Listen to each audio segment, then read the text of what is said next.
happened after a long and boring day at school.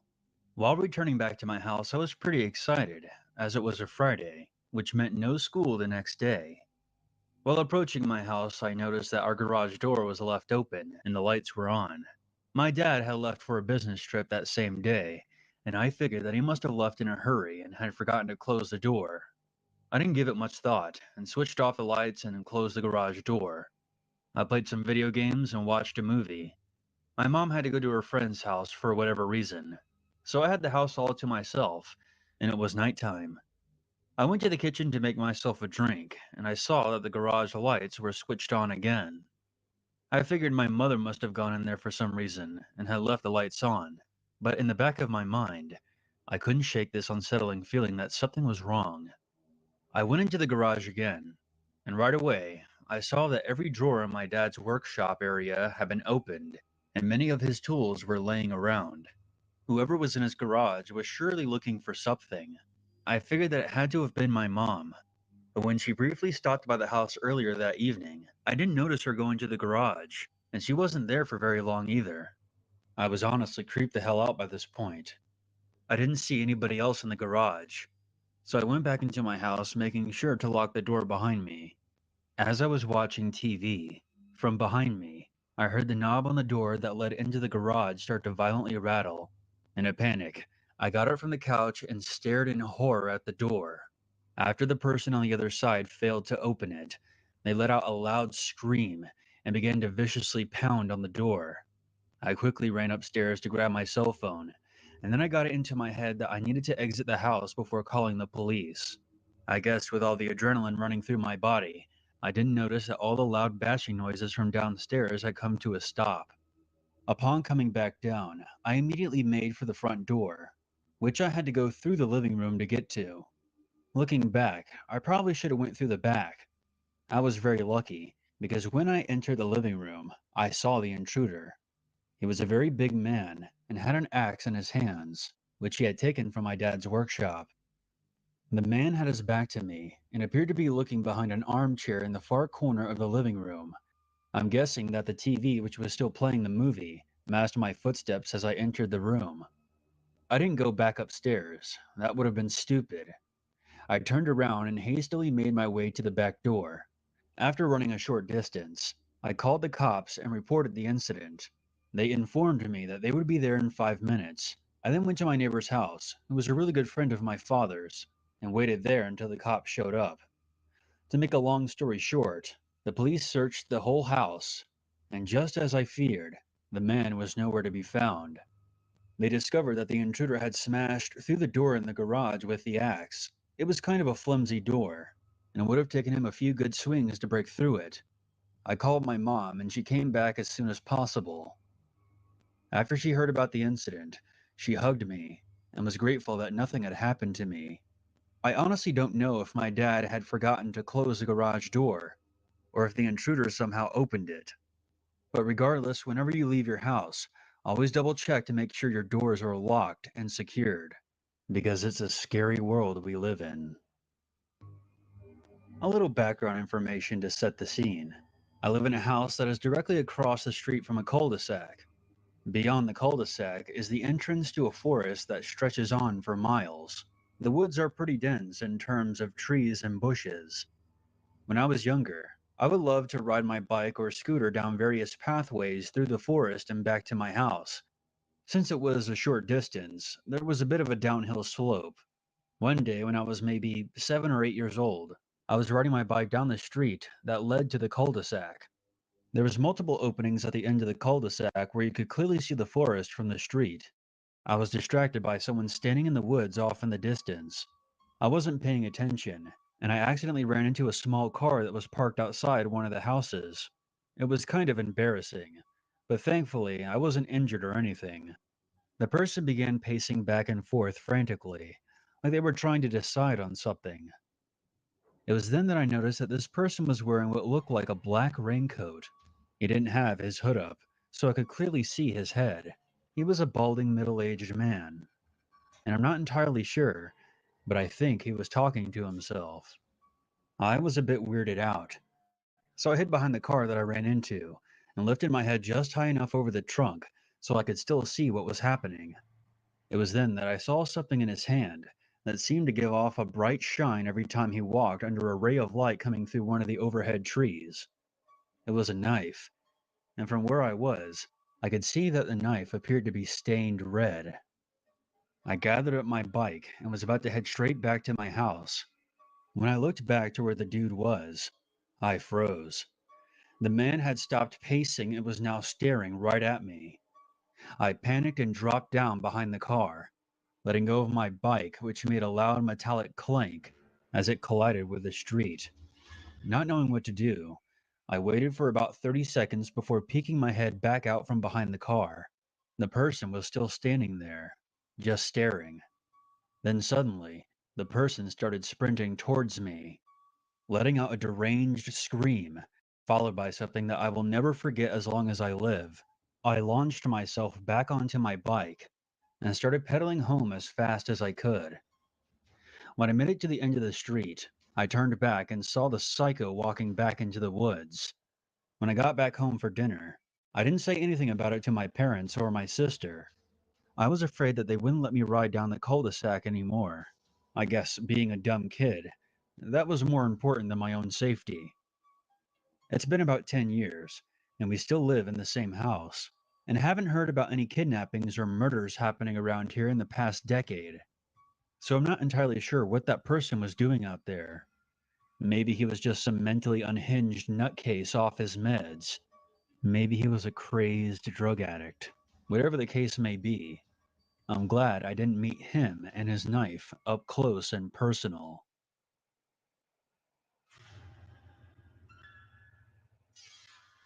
I used to date this guy named Jake. I met him through mutual friends, and at first things were okay between us. But there was something about him that I couldn't quite put my finger on. Jake seemed to just kind of show up around places where I would be, without any kind of setup. This happened to me more than a few times, mind you. It was like I was being stalked by my own boyfriend. He gave off this weird vibe that would have been assigned to anyone not to date this person. But to be honest, I wasn't in a very good place in my life at the time. I was very depressed, had a bit of a drug problem, and had very low self esteem. He knew that. So when he pursued me, I went with it. We ended up dating for about 2 years. About halfway into the relationship, he went to jail, and I ended up having to move in with my parents. When I would make the 2 hour drive to visit him, I began to notice that his personality took a turn for the worst. He became very possessive and noticeably more uncomfortable in his own skin. The times I couldn't be there, since I always couldn't make that drive to see him, seemed to push him closer and closer to his breaking point. I think something happened to him while he was in jail. When he finally got out, I eventually moved back in with him. And that's when he took a nosedive into hard drugs. One night we had some people over at the house, and he was really overdoing it, if you know what I mean. He kind of went off into his own world. Even when our friends left, he really didn't seem to notice or care. I went upstairs to go to sleep, while he stayed downstairs.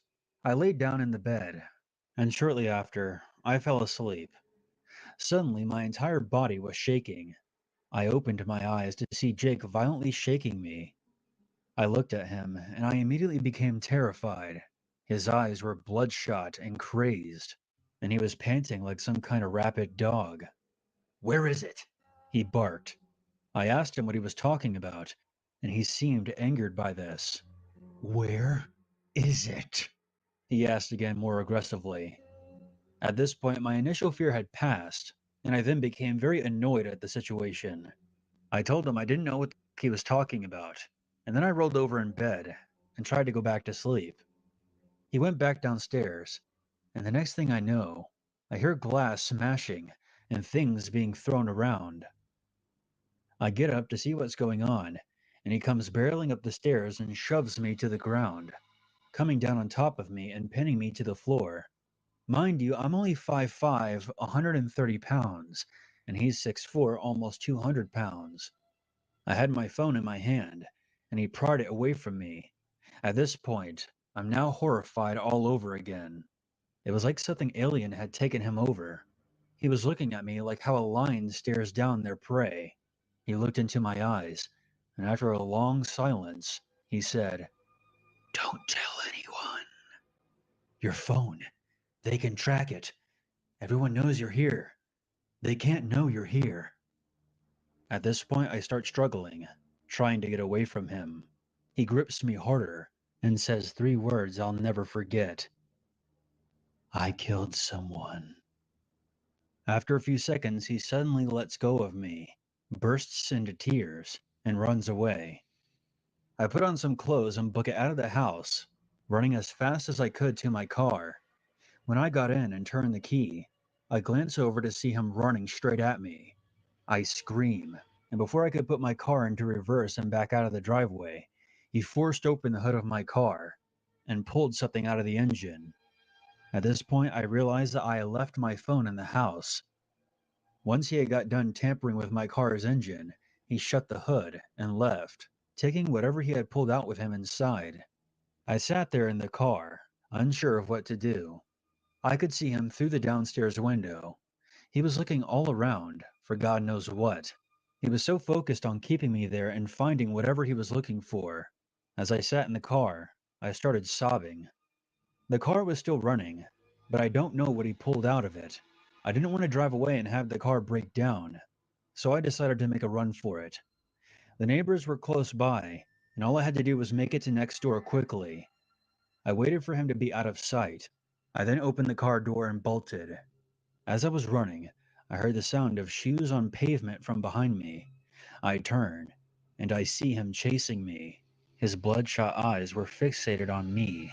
I was now screaming for my life. I ran to the neighbors and beat on the door. When they opened it, I rushed inside and locked the door behind me. I then braced myself for Jake to slam into the door, but he didn't. I looked out the peephole, and he was nowhere in sight. The neighbors let me use their phone, and I called my parents to come get me. I left my belongings and my phone at Jake's place, and technically the car that I was using was in his name, so I left that there too. I have never spoken to him again. I shudder when I think about his bloodshot eyes staring me down, and the way he chased me down that day. That was the wake-up call I needed to get my together. I called the police and told them what he had said to me, but I never heard any follow-up. I figured that it might have been just the drugs talking, but if I had stayed with him, there's no telling what could have happened to me. My family planned a summer trip to visit my aunt and younger cousin Fred, who was 13 at the time. My aunt's house has a quiet country home surrounded by fields and dirt roads. There were porches on both the front and back of the house, making it look authentically country. Even though we were surrounded by the beauty of the countryside, it didn't take long for Fred and I to become bored. The sun was beginning to go down, the light was dimming, and the temperature was perfect for a stroll. Fred and I decided to take this time as an invitation to sneak out through the field behind the house. The field ended into a dirt road. We walked less than a half a mile, and we could see the dim lights at the parking lot of a small canning factory. By the way it smelled, I figured they probably canned boiled peanuts. We actually walked up to the back of the plant, where they parked delivery trucks for the night. The trucks are the type that have double doors on the back of them, and you only have to open one side to get in. Fred walked up to the back of one of the parked trucks and pulled on the door, and surprisingly, it was unlocked. We climbed right into the back. It was dark and empty. I shut the second door behind us, but I didn't close it all the way, leaving a small crack for a tiny bit of light to come through. Lucky for us, I had my cell phone with me, and I could use the flashlight. Of course, like every idiot teenager, we thought it would be cool to graffiti our own initials on the back of the truck. After we had our fun, and as we were just about to exit the truck, Fred caught the glimpse of someone through the opening in the door. He stopped in his tracks and became totally frozen, giving me a chance to look as well. I could see that a figure was walking across the parking lot opposite the truck. I thought this could have been a security guard. Fred started freaking out and hyperventilating. The man must have heard him because in that moment, he turned around and started walking in our direction. I put my hand over Fred's mouth and we both crouched down against the closed door. My head was flat against the door, with one eye looking through the slight opening. The man was now standing right outside the crack between the doors, only mere feet from us. How in the world he never opened the door, I'll never know. He was looking right through the opening in the door. My heart was pounding so hard I could feel it in my throat. I could see his nasty, rotten teeth as he opened his mouth and coughed. Unbelievably, he never touched the doors. He just turned around and started walking towards the entrance of the plant. That's when we made a break for it. With a loud thump, my cousin's feet hit the asphalt. Before I jumped down, we both saw the creepy man standing at a short distance. He was wearing a black hoodie and ripped jeans. There was a large scar on his face from his mouth to his right eye,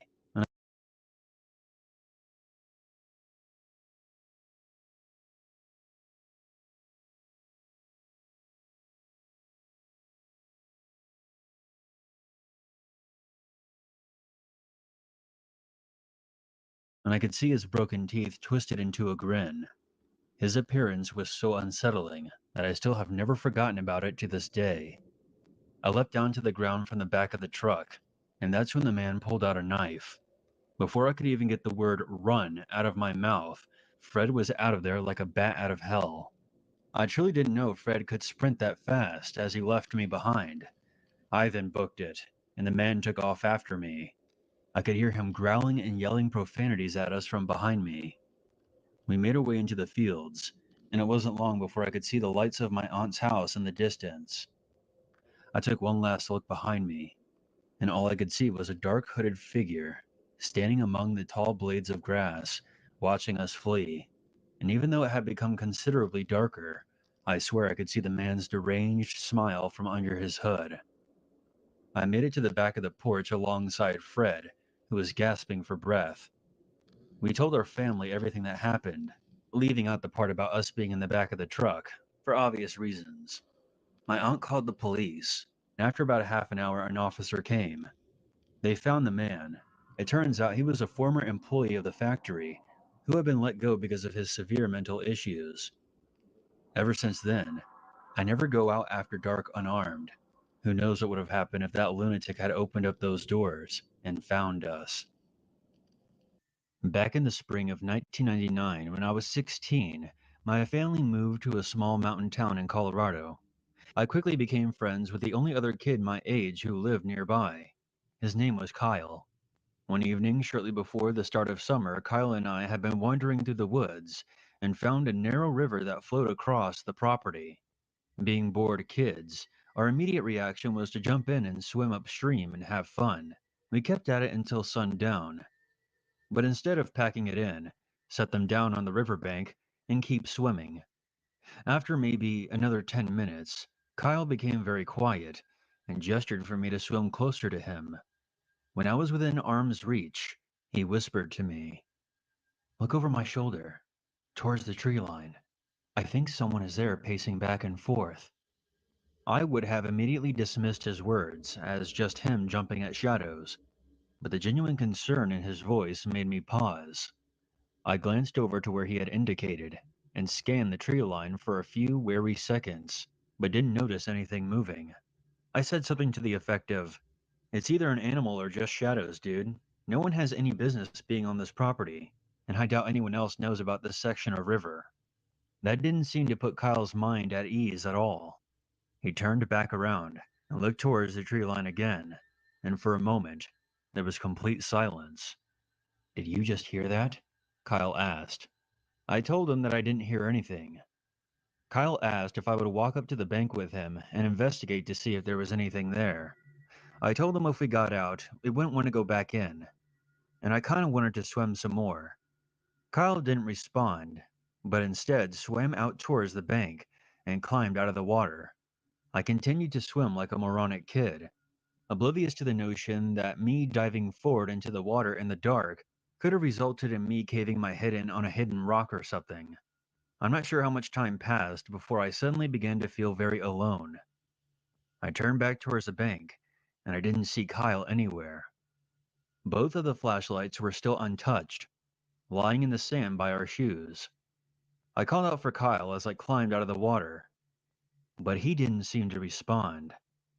I picked up my flashlight and scanned the trees with the beam. I called out for Kyle again, half convinced that he was just messing with me. But again, Silence was the only response. I took a few careful steps into the woods, around the area that Kyle had pointed out earlier. I was getting ready to call his name out again when I noticed him. He was standing facing away from me, several yards away, staring deeper into the forest. I walked over to him, but he didn't turn towards me as I moved closer. I shouted something along the lines of, "Kyle, why aren't you answering me?" I reached out to grab his shoulder, but before I could, he slowly raised one hand and pointed a trembling finger towards the shadows. "Can you see that? What is that?" I shined the flashlight at his face. I could see that he was bone white, and his eyes were as wide as sewer covers.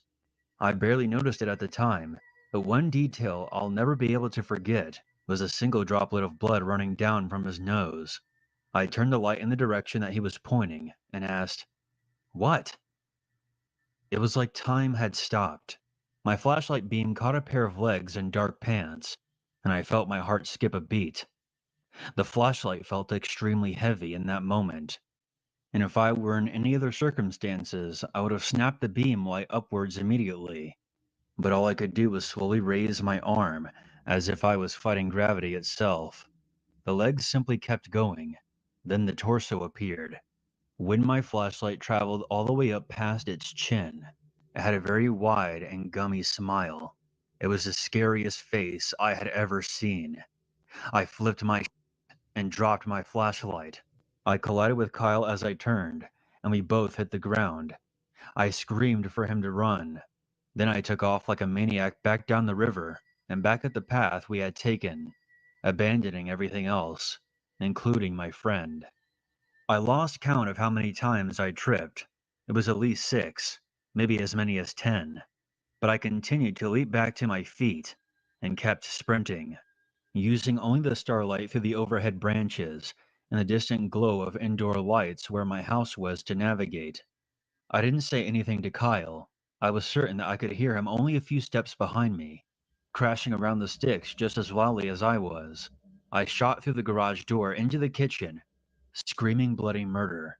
My arms and face were bruised and bloody, and at some point, I had lost one of my sneakers. But I barely registered that as I cried for my parents to call the police. I looked around behind me for Kyle, but he wasn't there.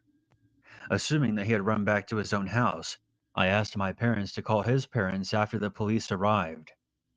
I was shaking so badly when the cops came, and they seemed concerned that I might have been overdosing on something. Then we got the phone call from Kyle's parents, and they were checking to see if Kyle had come home with me. And the police called in a team of dogs and extra men to scan the area. They located our belongings by the river, but they found no trace of Kyle or the stranger. The search lasted months, and over 100 miles worth of forest was searched, but no trace of him was ever found. To this day, Kyle has never been seen again. There was media coverage at the time, but given that we were in a small town where people get lost in the woods often, I don't know how far the story spread. What is probably the most heartbreaking is that Kyle's family is still without any answers. I live with the guilt of his disappearance every day.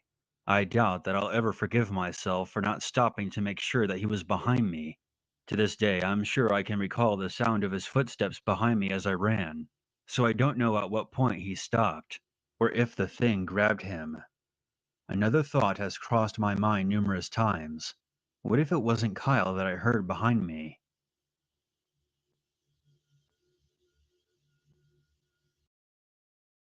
A couple of summers ago, I was having some serious car problems. At the time, I was going through all kinds of other crap. My boyfriend and I had just broken up. My savings were depleted. I was caught up in some drama at the place that I was working. In the middle of all this hectic time, my car starts acting funny, shaking whenever it started, blowing clouds out of the exhaust, the dashboard throwing codes and check engine lights. Pretty much everything that could go wrong seemed to be happening to my car all at once. Here's the deal. I know absolutely nothing about cars. And you can say it's because I'm a girl, but even if I were a guy, I still probably wouldn't know anything. I don't really care about cars. I don't care about understanding them. I'm more than happy to pay someone to do all that work. Back then, though, especially being newly on my own, I had very little in the way of disposable income. So when the car started chugging and rattling, it had me sweating right away. If it was anything major, I would be out of a car because there's no way I could afford it. One of my friends made a suggestion to me, and that was to find a local mechanic online to just run simple diagnostics, locate the problem, and maybe work out a more feasible solution, depending on what it would cost me. My friend had just recently needed to get some work done, went through a guy advertising on Facebook, and not only did he fix everything wrong with our car, but he was totally transparent about the cost. The guy had since booked up and wouldn't be able to help me out for at least 3 weeks or maybe even more. My car was getting worse and worse every time I started it. I got to work finding someone else online, and I started with Craigslist, but quickly found out I didn't like how just anonymous it was. I threw up a post and got dozens of responses within a day, but none of them had anything to do with fixing my car. It mostly was just a lot of unsolicited pictures and offers for dates and other kind of weird stuff. I scrapped that post within 24 hours, and from there, ventured out into the world of Facebook Marketplace.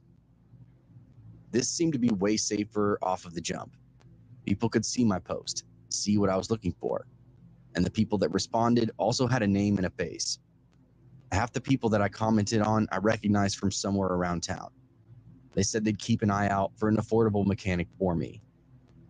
By that Friday, I got a message from a guy named Simon, and this guy seemed pretty legit. His profile was a few years old, wasn't covered in over-sexually posts or political propaganda. He seemed normal, and his account had a long history of doing mechanic work. Lots of photos of him working on cars in garages, wearing jumpsuits in the shop, that kind of thing. Simon seemed legit from top to bottom, and with the situation that I was in, it was all I was really looking for. Through DMs, I learned that Simon was branching out into his own self-employment and was doing all his own work. He had worked for a major dealership in town and then worked for a couple of shops after that, was fully insured and certified. This was music to my ears, all the exact stuff that I wanted to hear. Simon said he had one job where he was finishing up and that I would be next in line. We exchanged phone numbers and I started saving all the cash that I could. I was anxious, but things were finally looking up. I didn't really know what to expect cost-wise though, but I knew this was the best option and the one that I could most likely afford. I let my worry take the back seat and then tried to focus on things that I actually had control over, like my mood and how I performed at work. I scraped together a little extra cash, had a couple of good nights out, and just relaxed. Things were good, and if I let them, maybe they'd become great. Sure enough, I get a call a full day earlier than I was expecting. Simon was ready for me. He'd finished up with his last customer. The fix was easier than he first diagnosed, and the car was back on the road. Again, more music to my ears. I was starting to write all my problems off at this point, like a true sucker, until you get something in writing, or even better, and see the work with your own eyes. Never take anyone at their own word. That's how all of these marketplace websites work, and it makes for a very deep headache. We exchanged information, and I gave him every little detail that I could about my car.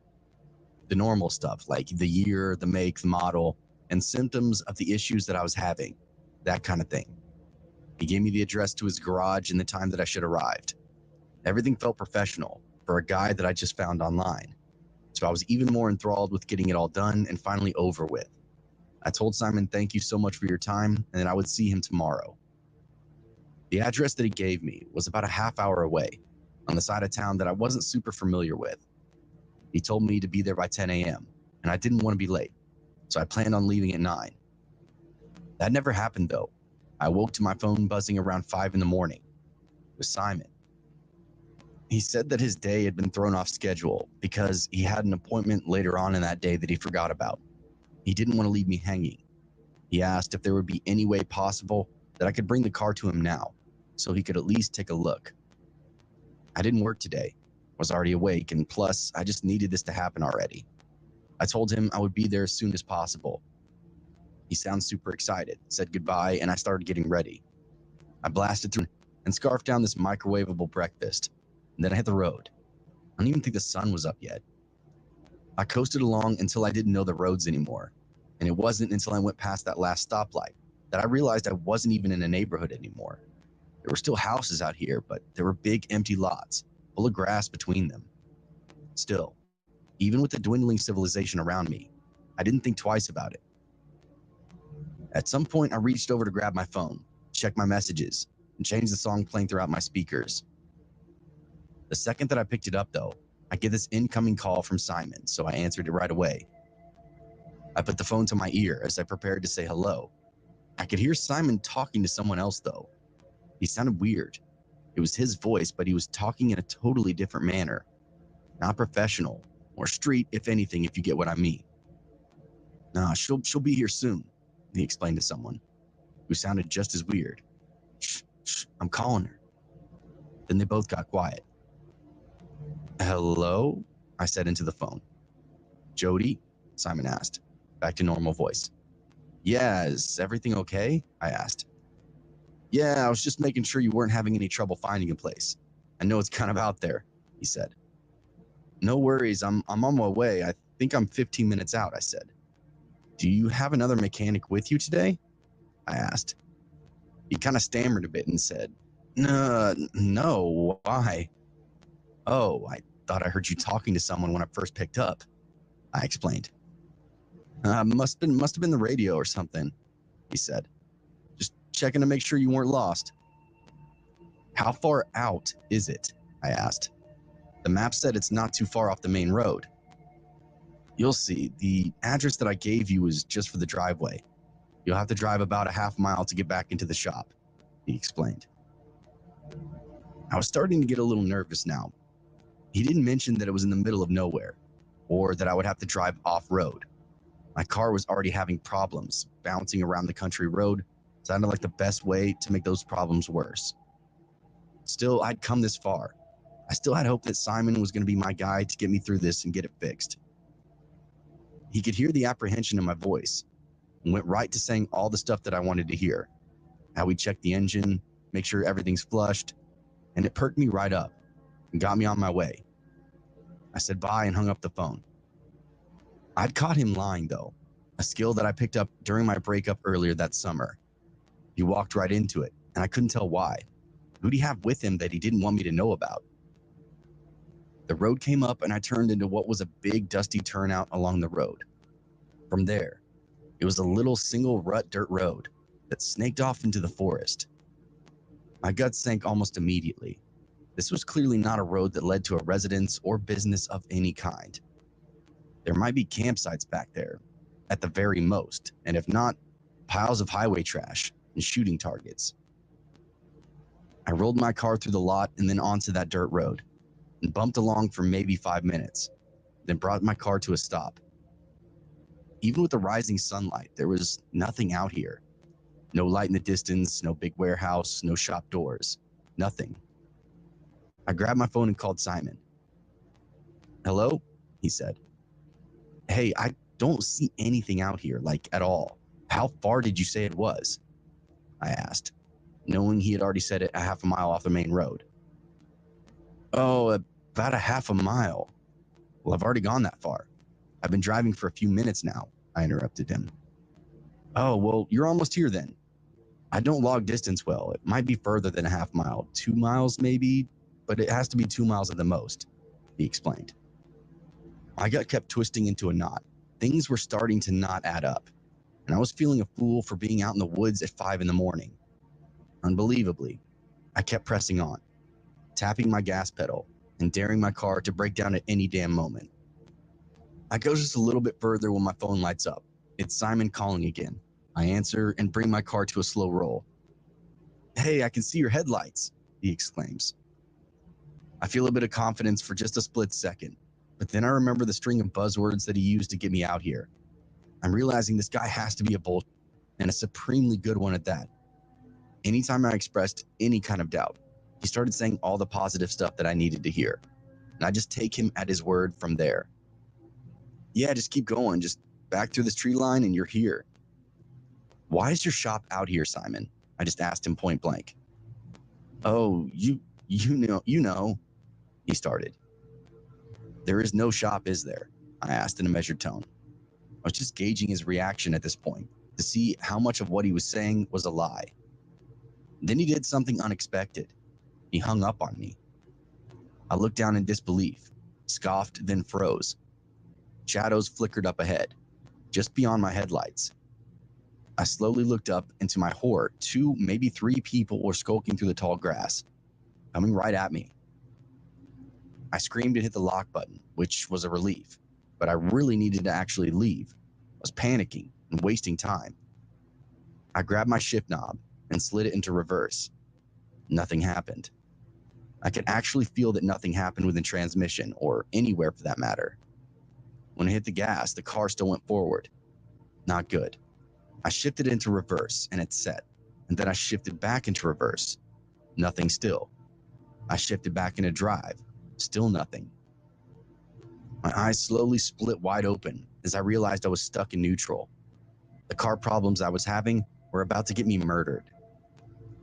I continued playing with the stick, played with the pedal, but nothing was working. The engine revved, but one of the gauges just spun circles. Everything else was totally still.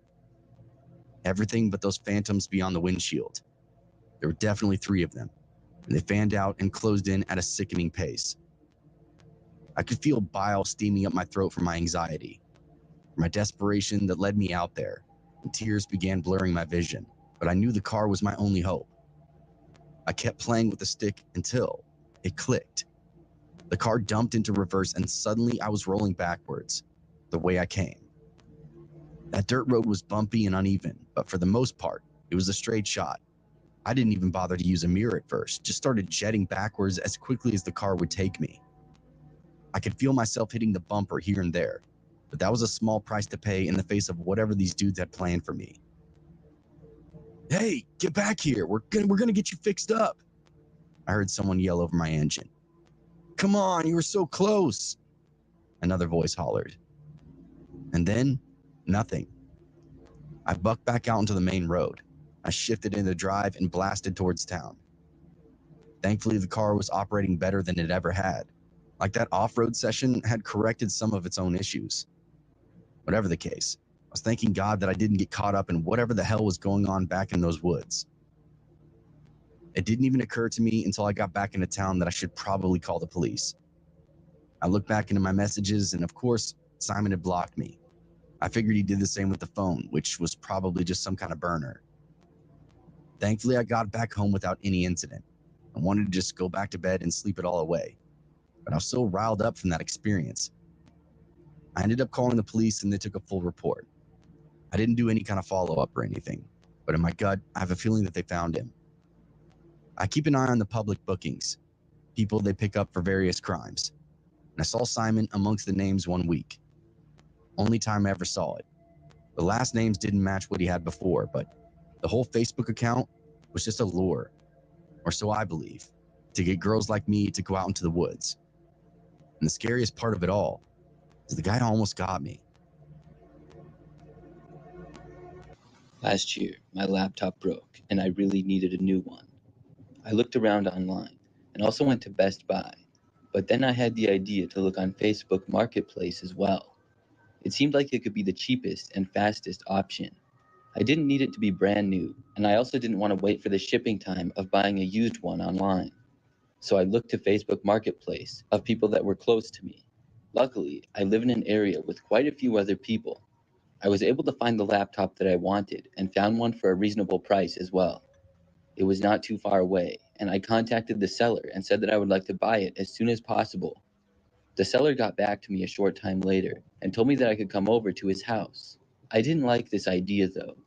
Possibly nothing bad would happen and it would be fine, but I didn't want to go to a random guy's house. I responded to him and said that I would rather meet in a public location that was in the area. The man asked why, and I said that I just didn't want to go to someone's house that I didn't know. After a little more of a conversation through Facebook messaging, he finally agreed. He gave me a name of a local restaurant to meet him at and said that he would be there at 9 p.m.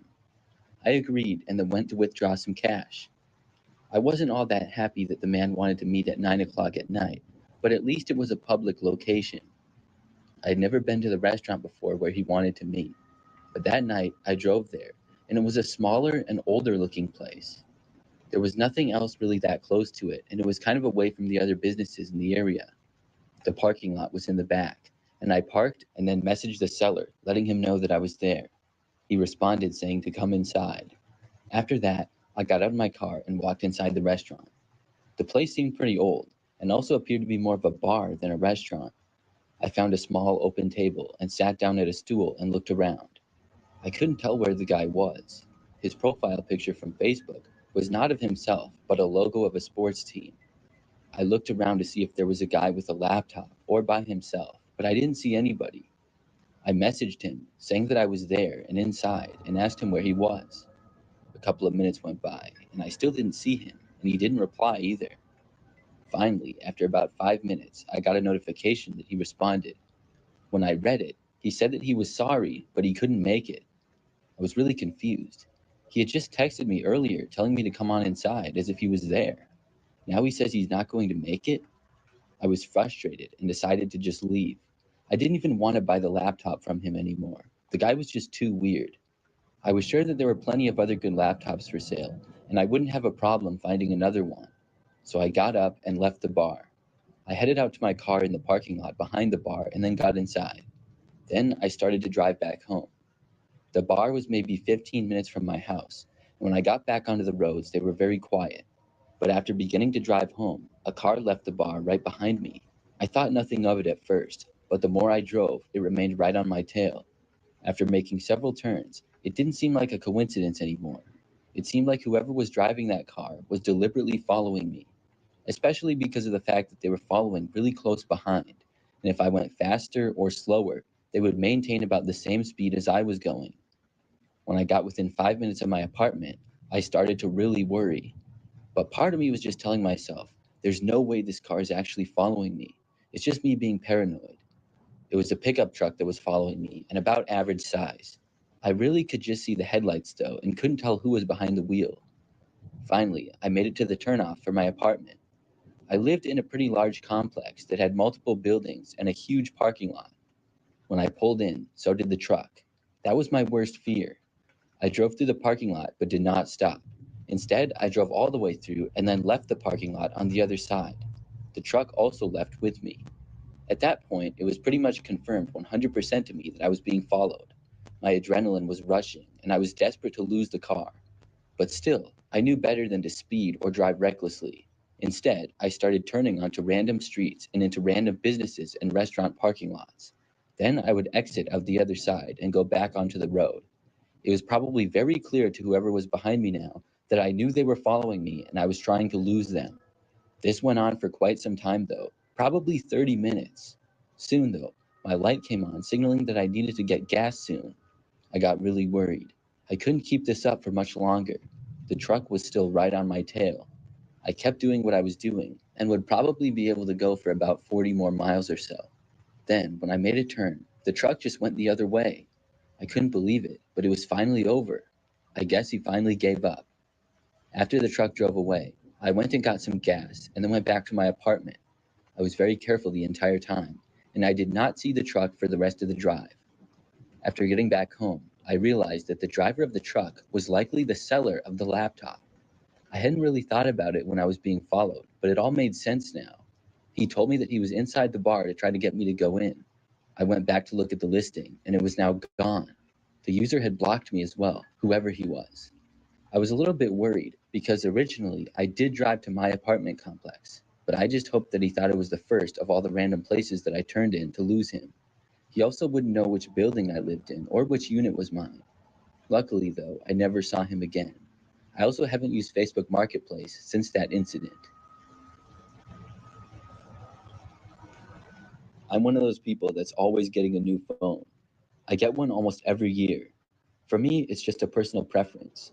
A lot of times, I trade in my old phone for a new one, but that's not always the case. I happened to just buy a new iPhone a while back, but I still had my old one, so I decided to sell it on Facebook Marketplace. The phone was still pretty new, and I figured that somebody would want it. I listed it for a reasonable price, and within a day, someone had made me an offer. I sold it to them, and after receiving payment, I shipped it to the buyer, which was a man named Elliot. Now, everything seems normal, and it was. He got the phone, and I thought that was the end of that. But maybe like a week later, I got a friend request on Facebook from Elliot, the buyer of the phone. I didn't know him at all, other than that he bought my phone. I clicked on his profile, and I knew that he lived in the same state, in a city that was like an hour or two away. When I clicked on his profile, though, there wasn't all that much information because we weren't friends. I thought that it was kind of weird, though, so I declined his request. The next day, he sent me a message. He asked me why I declined his request and said that he really wanted to be friends with me. I told him, I just sold you the phone. I don't know you at all other than that. Please don't take it personally. I just don't know you. He kept sending me messages, though. He called me some things that I will not repeat here, and he seemed pretty angry. At that point, I blocked him. It was really strange to say the least, but I thought that was the end of it. Now, Elliot did not contact me through Facebook or any other social media for that matter after that. What he did was much worse. The next night, a few hours after I had gotten home from work, there was a knock on the front door. I walked over to the front of my house and looked out the window to see what looked like Elliot standing there. I couldn't believe that he was actually at my house. I never would have guessed that he would have done that. When I saw this, I jumped back and walked away from the door. He knocked again. There was no way that I was answering the door. This guy had to be insane. I heard him yell that he knew I was home from the other side of the door. I'm not sure how he knew that. Maybe he heard me walking when I went by the door. I didn't think that he saw me when I looked out of the window. Still, I wasn't going to answer it. Instead, I called the police. I told them that a man who I had met on Facebook showed up at my house unannounced and uninvited and would not leave. I was told that somebody would be there shortly, and the police got there much faster than I expected. Elliot basically stayed on my front step. He didn't try to force entry, but he sure wasn't leaving. When the police got there, they talked to him, and then they talked to me as well. Eventually, they got Elliot to leave and told him that if he came back, he would be arrested. He agreed not to come back, and luckily, he kept his word. I haven't seen him or been contacted by him since then. I still can't believe that he did that, though.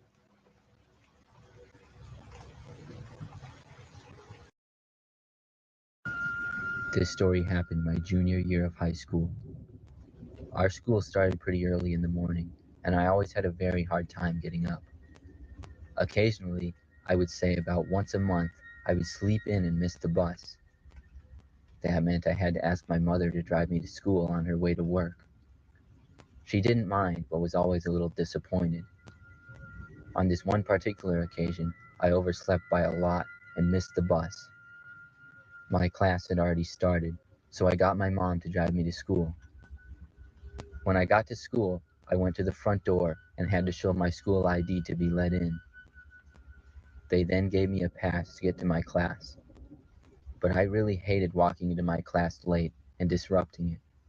I always thought that was embarrassing, so what I would always do instead was go to my favorite bathroom, which was the least busiest one upstairs, and then wait inside the bathroom until my class was over. Then I would walk out during passing time, and nobody would know I had been late. It's weird, I know, but I was a shy and awkward kid back then. On this particular day, when I arrived at the bathroom, I was disappointed to see that it was being cleaned by a janitor. I walked down the hall to a nearby storage room that I knew was rarely used. I went inside and shut the door. I went to the wall and went behind a few boxes of equipment. Then I took out my phone and my headphones to pass the time remaining of class, which was roughly about 10 minutes. Finally, class time was over, and I emerged from the closet and back into the halls of the school. But when I did, the halls were empty. I walked to one of the main hallways nearby, which was always very crowded during passing time, but there was still nobody there at all. I double-checked my watch and the time on my phone several times to make sure the time was correct. It was very confusing to me, until I realized that we had to be on a lockdown of some sort.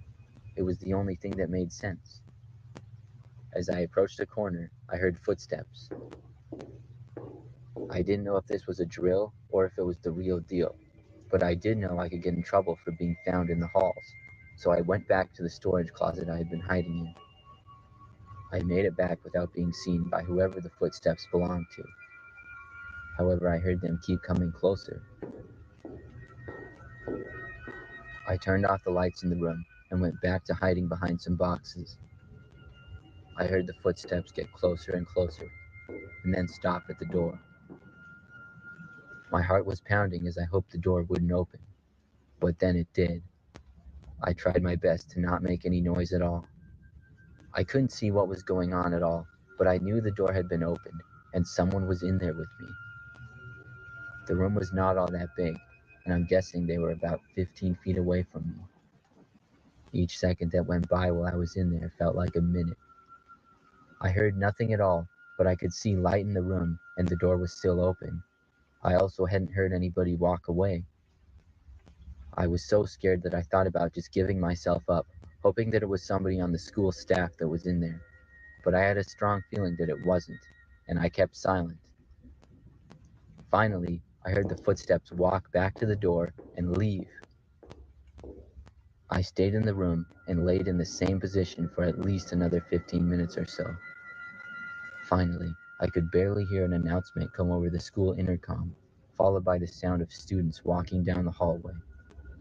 I then came out of my hiding place and joined in with the rest of the students. I found a few of my friends and asked them what happened. They told me all they heard was that a suspicious man had been arrested in our school. I went about the rest of my day at school just like any other, and I never told anybody what I had experienced.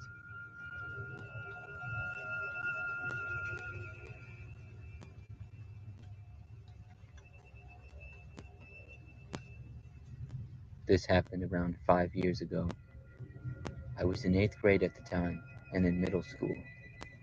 It was a normal day in the 5th period when I needed to go to the bathroom. I asked my teacher if I could go to the bathroom, and she said yes. I walked out of the classroom and down the hall. When I got to the bathroom, I went into a stall and closed the door. After about 30 seconds, I heard the door to the bathroom open. I thought it was another student, so I stayed quiet and I heard the person's shoes on the floor. They sounded like boots. I was a little curious because not many people wore boots at our school. The person didn't even go into a stall. He just stood outside by the door. I looked under the stall door and saw that it was a fully grown man standing by the door. He saw me look and then walked to my stall. He started banging on it and I got super freaked out. Then he stopped. After about 2 minutes, I heard the bathroom door open and the man leave. I went to call my friend, but as soon as I unlocked my phone, the intercom came on. The person over the intercom told us there was a high-level lockdown and that there was a person in the building who wasn't supposed to be there. I stood on the toilet as we were supposed to do in a lockdown if we were in the bathroom. I stood there for 10 minutes or so until the lady on the intercom told us that the lockdown was over. I still wonder to this day if the man in the bathroom was the person who caused the lockdown. It was one of the scariest moments of my life.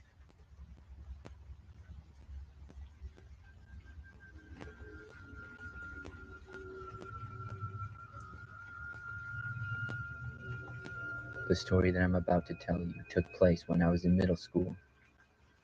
It was during the spring semester, and it was a day that I had a dentist appointment. I went to my first class of the day, and then got a pass to leave the school and go to my appointment. My mother was waiting at the front door of the school, and when the time came, drove me to the dentist. I was hoping that my mother would allow me to just go home after my dentist appointment and skip the rest of the school day, but she said no. It was most likely because it was earlier in the day. I got back to school during my third class period. I got let in the front door and then made my way to my classroom, which was on the other end of the school. As I was walking past one of the side doors, I noticed a man wave at me from outside. I don't know what I was thinking, but I walked over to the door and opened it for the man. He smiled and said thanks to me. Then I kept walking to my class.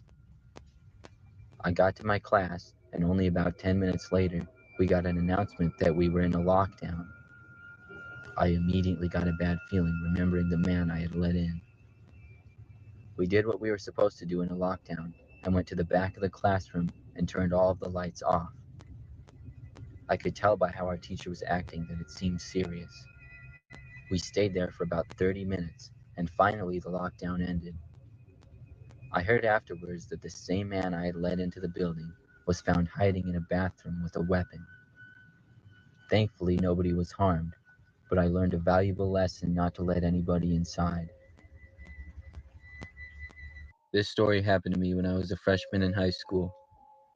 It's still the scariest moment of my life.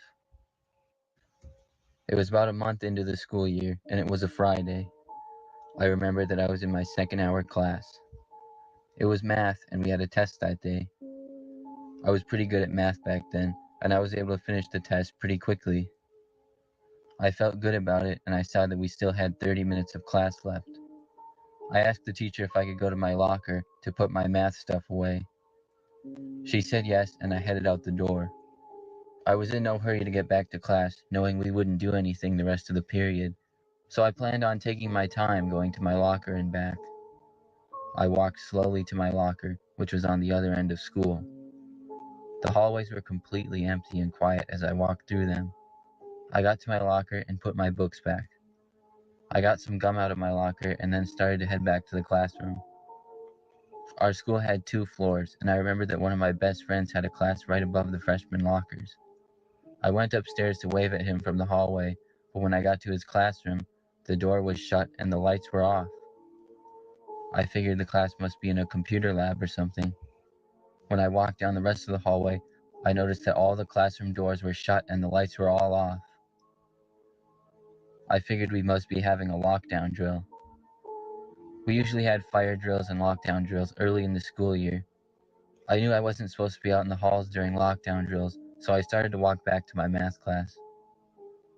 After I got down the stairs, I heard footsteps.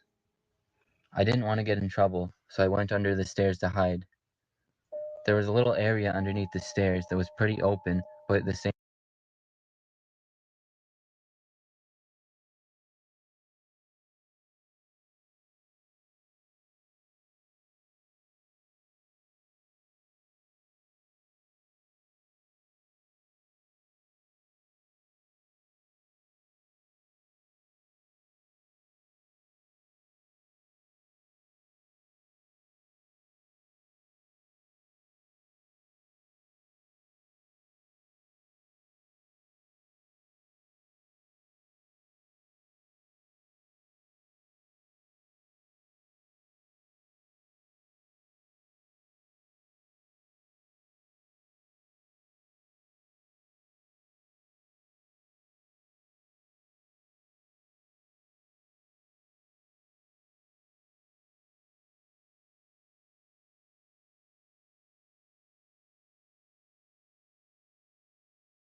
Same time, you couldn't really see from the halls. I saw it was a teacher walking down the halls. He was going pretty fast and had a concerned look on his face. He must have been looking for kids in the halls, is what I thought. He then went back up the stairs. What concerned me was that he actually started to run to go back up the stairs. The thought then occurred to me that maybe this lockdown wasn't a drill. I decided to keep going back to my classroom. I got to the sophomore locker commons, which were just in front of the math hall. But after I walked about 10 feet into the commons, I noticed a man standing in the middle of them with his back to me about 100 feet away. I didn't recognize him, and he wasn't dressed at all like a teacher or a staff member. He had longer hair and was wearing boots with dirty jeans and a black hoodie. He was just standing there looking at one of the lockers. I stood there unable to move for a second. I didn't know if he had heard me or not. I started to turn around to go back when the man punched the locker with his fist and then started to turn around. This stunned me, and I quickly hid behind a row of lockers next to me. He started to walk closer. I ducked down and held my breath. My heart was pounding out of my chest. I heard his footsteps get closer and closer. He then opened up a locker. He sounded to be about 2 rows over from me. I really didn't want to stay there for him to find me, and I made up my mind that I was going to make a run for it. I listened to make sure he was far enough away, but it suddenly got silent. It was silent for what felt like forever. I tried my best not to breathe or move a muscle. Finally, I heard his footsteps start again. They were getting closer. I couldn't take it anymore, and I got out from the lockers and took off running. I ran back the way I came and took a left which led to the front doors. I heard the man's footsteps start pounding on the floor behind me. I ran as fast as I could and didn't look back, all the while hearing him about 20 feet away. Finally, I got to the steps leading to the lunchroom and out to the front door. I sprinted to the front door to see a police car right outside. An officer saw me and the man chasing me and ran in the door and grabbed me, while another officer ran past. The man stopped chasing me and ran the other direction, but didn't make it far as he was caught. I ended up having to answer a lot of questions, but we all got out of school early that day. It turns out the man was on drugs and was trying to break into the lockers to steal things. My teacher and principal weren't even mad at me and were just happy that I was safe.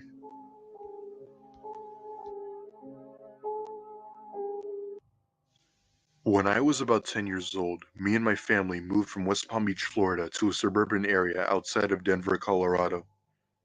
We had planned on moving years ago, and we did so as it was getting really expensive to live in Florida no matter where you were. My parents liked Colorado as that's where most of my family lived, and they had also found a really good school for me to go to which had great ratings.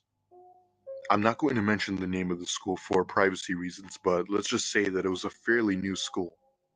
It was about 5 miles from our new house, so I could practically walk there without having to rely on any sort of transportation. The new school was far better than the one I originally went to. Nicer students, nicer teachers, and it was very easy for me to talk to new friends. There was one of my teachers, who we'll call Mr. Smith, who was my math teacher, who I really made a great connection with. I hated math, I mean, who doesn't, but Mr. Smith made math a lot more fun. He'd be willing to help people in class no matter how many times someone asked, and I'd also like to mention that he was hands down one of the best teachers throughout the school. I only wish I still had him as a teacher after what happened this one day. It was a Friday, which just so happened to be the last day before spring break. I was in my second to last class with my English teacher when our principal came on the speaker and told the school that this was a code red, and that all students should get inside the classroom immediately. I'm pretty sure no one in my class has ever been in a real lockdown before, so we were all huddled in the corner. A few people were so scared that they were actually started to cry, thinking they were going to get harmed. My teacher told everyone to be quiet and to not make any noise for any reason. It felt like an eternity sitting in the corner, waiting for the all clear. However, I then began to hear heavy footsteps from down the hall. The only reason as to why I could hear it was because I was the closest to the back door. I didn't know if anyone else heard it, but I looked through the little glass window on the door to see a man dressed in all black. However, I couldn't see his face as he was wearing a hoodie, but I instantly knew that he was up to no good. I didn't know how it happened, but he turned his head toward my direction and must have caught me looking at him from the window. He came right up to the door and started pounding on it. The whole class screamed and cried while the man kept trying to bust down the door. However, I knew there was a slim chance of that, as these doors are bulletproof and meant to be almost impossible to break open from one person. After several bangs and kicks to the door, he had finally given up and walked away. The principal then came back on and said it wasn't all clear. Now, this is where the disturbing part comes in. Apparently, a man had just broken into a nearby gas station and had shot the employee. I later learned that 4 people, 2 of them being teachers, had been shot. One of those teachers was Mr. Smith. I was told that he was escorted to the hospital by paramedics. However, he had unfortunately died in the hospital 2 days later due to loss of blood from the wound. I still have no idea if the man was ever caught or not, but I'd like to think he was. My condolences go out to Mr. Smith's family and relatives. It's really sad to know that such a great person with a happy personality got taken away from a school who adored him. In my early days of high school, I used to get to school super early in the winter because my older brother had basketball practice before school.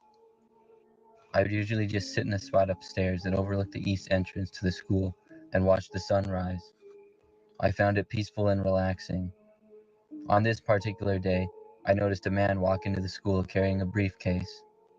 I didn't recognize him as a teacher, so I was trying to figure out who he was. He then walked into the doors and went upstairs. He looked kind of surprised when he saw me staring at him. He smiled at me and told me he was substituting today. We shook hands and he walked away down the hall. After a while, it was time to go to class. My first period was English. About 15 minutes into class, I got a bloody nose. I would get them a lot in the winter with the dry air, and the teacher let me go to the bathroom.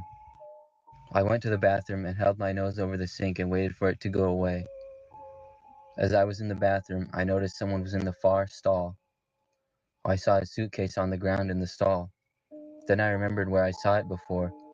It was the substitute teacher's. I found it really odd that he would take his suitcase into the bathroom with him and that he would be in the bathroom at all 15 minutes into class when he was supposed to be teaching. After about 2 or 3 minutes, my nose was all better and I washed my hands and started to head back to class. The man in the stall remained silent and still the entire time I was in the bathroom. I walked back to class and sat down. We started discussing a video we had watched. Not even 10 minutes passed by when the teacher said we were on a lockdown. She turned off all the lights in the room and locked the doors. All of us went into the corner of the room. It was completely silent. The teacher finally told us that a suspicious man was seen walking in the halls of the school. Seconds felt like minutes when we were all sitting there. It didn't take me long to realize who the man probably was. After about 30 minutes, they announced the lockdown was over. I went to the principal's office to report what I saw earlier. I then found out that the man seen in the halls was indeed the same man I had met and seen earlier that day. When a teacher saw him in the halls, he ran the other direction. The police were called and the man was apprehended. The scariest part of this is that they found a gun in his suitcase. It scares me to think how close I came to him when he was hiding in the bathroom. About 3 years ago, I had just started my senior year in high school. It was most definitely the year I've been looking forward to throughout my high school career. No more bullying, more freedom, fun activities, and one step closer to becoming an adult. I say normal bullying as the school I attended didn't have the nicest students, and when you're a senior, you don't really get picked on as much. I'd also like to mention that our school was located in an area that wasn't so great. What I mean by that was that there would always be reports of break-ins, and sirens would often be heard at least 3 times a week. You get the picture. It was the middle of April, which happened to be the time where all the seniors were getting ready to graduate in June. I was most certainly looking forward to graduation day. No more huge amounts of homework and no more of those low-quality school lunches. One day, I was in school in my pre-calculus class. We were in our class listening to our teacher lecture about what to expect in trigonometry for college when we heard our assistant principal come on the speaker. She said that a nearby homeowner reported a suspicious-looking individual lurking near our school who was possibly armed. Needless to say, the whole school went on lockdown, and our teacher told us to follow all lockdown procedures. Our class had this big closet, now enough for at least 20 people, so our teacher told us to hide in there until the all clear. We all hid in the closet, waiting for something to happen, and eventually, it did. Fast forward to about 10 minutes later, we're all still hiding when we hear a loud bang from down the hall. I instantly identified the sound as being a gunshot. Most of the class knew it as well. All of a sudden, we hear the little glass window of our door shatter. Gunshots began firing inside the room for nearly about 30 seconds. Thank God none of the bullets hit the closet door. The shooter, whoever they were, ran away, followed by more gunshots. This continued for around another good minute before we hear 3 or 4 men ordering for someone to get down on the ground. Turns out they were police officers. They put the man in cuffs and ordered the students out of the school. As we were walking out of the class, students flooded the hallway, bawling their eyes out, but surprisingly, nobody was hurt. Ever since that day, nothing has ever happened to our school. I graduated soon after, and thank God as to how grateful I was to still be alive, as things could have turned out a whole lot worse. Last year, I was a senior in high school. During fifth period, I was a teacher's assistant for a science class. I would usually do whatever the teacher asked me to, like grading assignments or cleaning the lab tables. Other times, I would just do my homework or chill. It was a nice break from normal class. On this day, the science class went on a field trip, and I didn't really want to go, so the teacher let me stay back in her room and grade papers. I worked for about 20 minutes and then took a bathroom break. I got back to the room and began to grade more papers when the phone to the classroom rang. I picked it up. It was a recorded message from the principal sent to all classrooms saying they were going on lockdown as a suspicious male was seen on school grounds. I followed the directions and shut the door, locked it, and turned off all the lights. I was a little nervous being as I was all by myself in the classroom, but I knew the door was locked and I should be okay. I tried to take my mind off it by going back to grading papers. I turned on a little lamp on the desk for light. I got through about 3 more papers when I heard a noise come from the back of the classroom. The room was kind of big and had desks with lab tables behind them. I knew my mind was playing tricks on me and I kept working.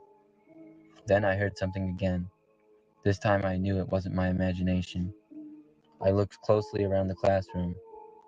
When I got to the back corner lab table, I saw it. There was a man's shoe and part of his leg that I could barely see. I was frozen and didn't know what to do. I wanted to run for the door, but I didn't know if I could make it and unlock it in time if he chased me. The teacher's desk was kind of far from the door, but I knew I had to risk it. I didn't want to stay in the room with him. I counted to 3 and then got up and calmly walked to the door. About 3 steps from the door, and I heard more noise as if the man was getting up. At that point, I reached for the door as fast as I could, unlocked it, and opened it. I slammed it shut behind me and ran as fast as I could down the hall. I heard the door open behind me. I saw the nearest staircase and ran upstairs hoping to lose the man if he was following me. I didn't even know if he was chasing me, but I was scared out of my mind. I got upstairs and pounded on the nearest classroom door. The teacher let me in after about 10 seconds. The man did not follow me upstairs. I got in the room and explained everything as fast as I could to the teacher, who then made a call to inform the principal. It ended up being too late and the man was able to escape. I figure he snuck in the classroom as I went to the bathroom, and I don't know if he had intentions to harm me or not, but I'm just glad that I'm okay.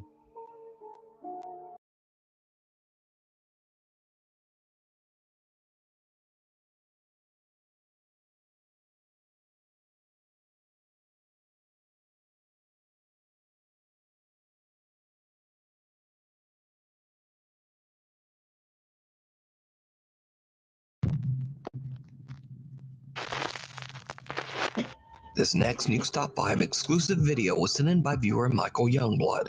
The video was shot near Winchester, Virginia, a city that was the site of some of the bloodiest battles of the U.S. Civil War. Michael is filming his friend Jake when they capture something that they just did not expect. Let me get you from the front. Okay.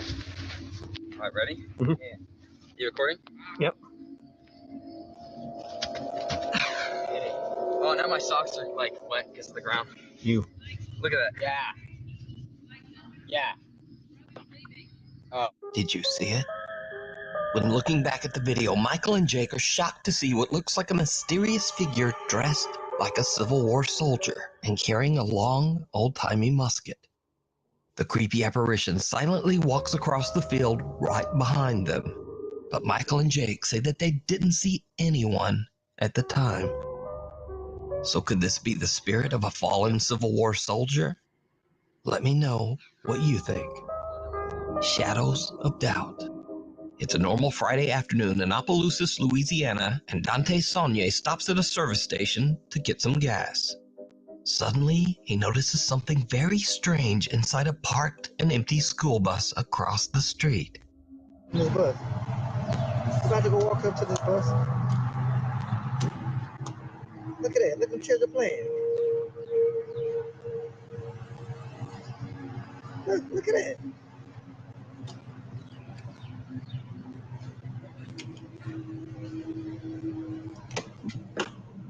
Let's go see. Let's go investigate.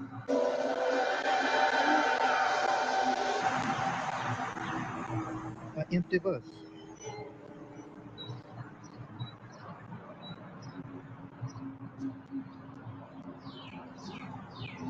An empty bus.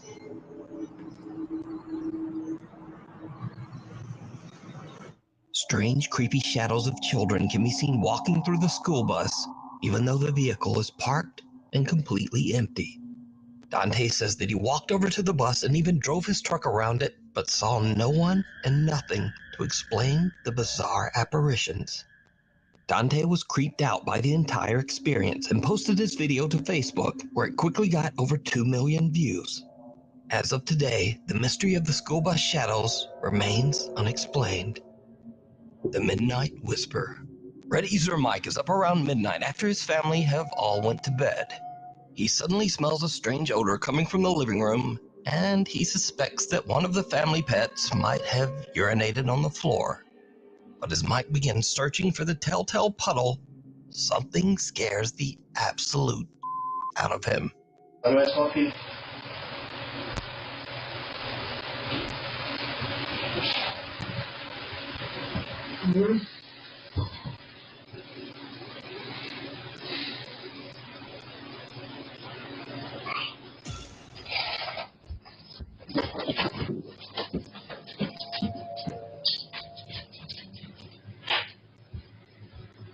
A small childlike voice seems to whisper, "Mike," from somewhere nearby.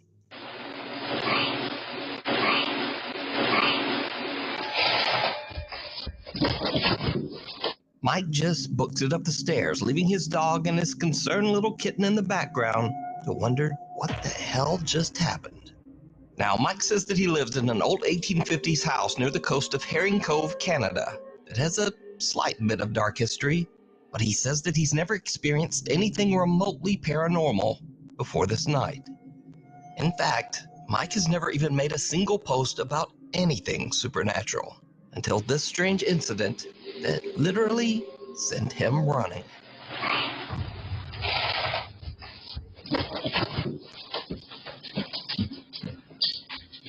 The Thing in the Tunnel. Nuke's Top 5 viewer Sophie reached out to us about a very creepy video that her friend Laura recorded in an abandoned railway tunnel in Hassel, Germany. The tunnel was built in 1890 and it was used extensively by German troops during World War II. So, while on a weekend trip, Laura checks out the historic old abandoned rail tunnel. She's recording with her phone when she captures what is maybe one of the weirdest clips I've ever seen. Check it out.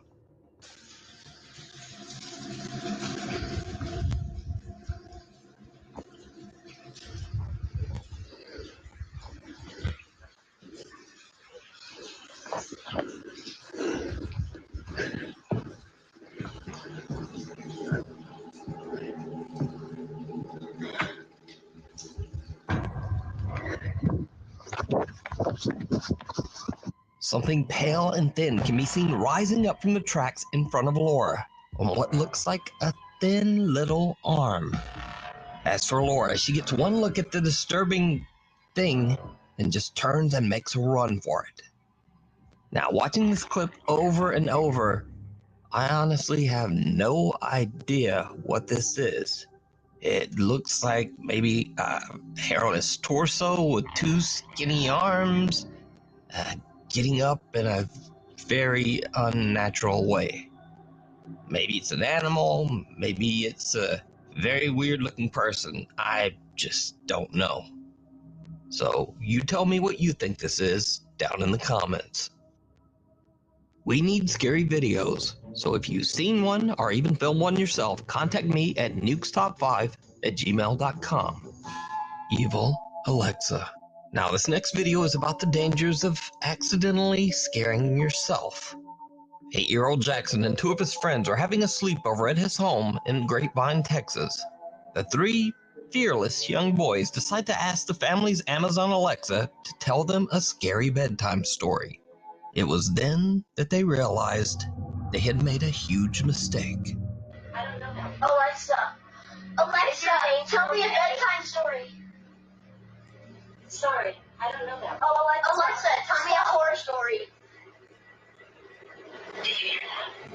Alexa, turn it off. Alexa, stop. Alexa, turn off. Alexa, was that creepy? Yeah. It wasn't. Alexa, play.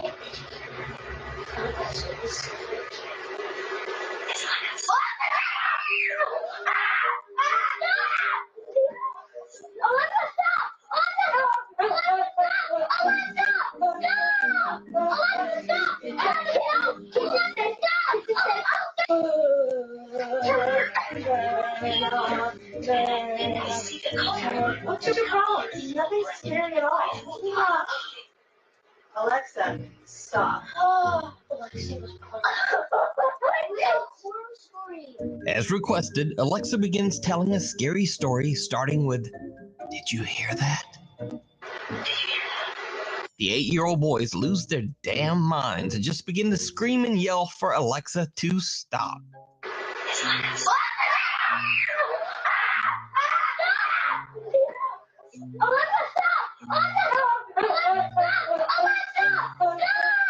Thankfully, Jackson's mother comes to the rescue, but she seems pretty unimpressed by their reaction. What's your problem? Nothing's scary at all. I think the lesson here is always be careful about letting your kids watch or listen to scary content. Enjoy the video is what I was gonna say there. Thank you. Unholy night. Mariana Ramos says that her father was attending Christmas Mass at his local church when he decided to send her a quick video of the service. When Mariana watches the video, she sees something that gives her the chills. A pale person with no distinct features and deep hollow eyes can be seen amongst the celebrating churchgoers. Mariana asks her father about the mysterious figure, and he too is disturbed and confused because he says he didn't see this person when he recorded the video. He asks other church members, but no one recognizes the odd stranger in the footage. But here's where things get really weird, because Mariana claims that there was one person who did recognize this figure: the church's old priest. The priest said that the person in the video was an old woman who used to work closely with the church, a woman who had died many years earlier. So, is this the woman's ghost showing up to church for Christmas Mass? Or is it all just an elaborate hoax? You decide. Window to the other side. TikTok user Alyssa is outside with her 2 children one night when the family spots something strange in the second floor bedroom window. All right, my daughter's room is up there, and we keep seeing something. All right, put your flashlight up. What is that? Okay, wait, we're going to look down for a minute, but put your flashlight down. Let's see if we can get it to go again. All right, flash it up there. Oh, now it's gone. Put your flashlight down. Watch it again. Put it down. Put your flashlight down. Let's see if it'll do it again. All right, put it up. Hurry. Oh. Someone or something can be seen peeking through the blinds of Alyssa's daughter's bedroom. But when they shine their flashlight, whatever it is simply disappears out of sight. Creepily enough, no one can be seen standing behind the blinds, and no hand can be seen moving them. Now, Alyssa believes that her house is haunted by a friendly ghost or poltergeist that means her family no harm. So instead of being alarmed, Alyssa and her children just rush right into the house and quickly head up to check out the window. All right, let's see if it'll do it one more time, baby. Put your flashlight up. All right, it. Let's go inside. Let's go inside. Let's go inside. All right, here's the upstairs. I just want to show you guys. No one behind the door. Here's my daughter's room. It's a little messy, I'm sorry, but just to show you, here's the closet. I just want to show you there's nobody behind. Nobody in the closet. Here's the window right over here. Nobody. Not a single person up here. The family finds nothing and no one there. Now, it is interesting to note that shortly after posting this video to TikTok, Alyssa closed her account and seemed to just kind of disappear from the internet. So that is a bit of a mystery. It kind of makes you wonder if that ghost was friendly after all. Walking Among Us. Canadian paranormal investigation team Walking Among Us reached out to us about a terrifying experience one of their investigators had at the historic SDG jail in Cornwall, Ontario, Canada. The SDG jail was built in 1833, and over its 190-year history, many people have lost their life here. Some by hanging, some from illness, and some from horrible violence. Perhaps even more disturbing, many unclaimed bodies were buried right on the property. With a dark history like that, it's no wonder that the SDG jail is said to be extremely haunted. On an overnight investigation, Walking Among Us team member Krista is all alone in a known paranormal hotspot on the lower levels of the jail. She has a chilling experience that the investigators just can't explain. My name's Krista. Can you please tell me your name?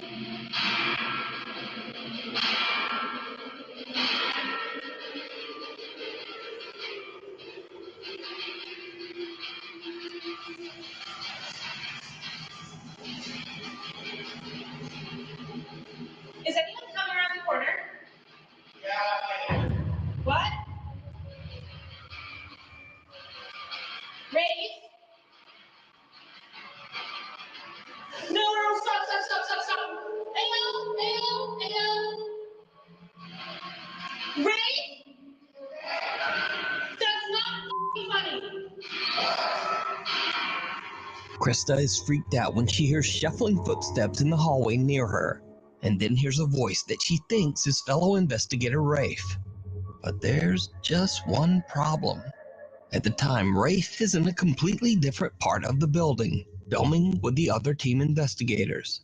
I won't even do the board. Nothing ever happens to me. I'm fine. Yeah, but maybe it will. Okay, fine. I'll sit there. Sit for like 20 seconds. Okay, see if you fine, hear fine. anything. I'm the same way, so I tend to just be behind the camera. Which is more fun. It is. Krista is all alone while team members Rafe, Kelly, and James are doing a separate investigation in another part of the jail. In fact, when Krista calls out, the other team member's camera captures them in real time, running over to check on Krista. Is anyone coming around the corner? Yeah. What? Rafe? No, stop. Ayo. We're coming. Rafe? Are you okay? That's not funny. What happened? No one's there. Don't play with me right now.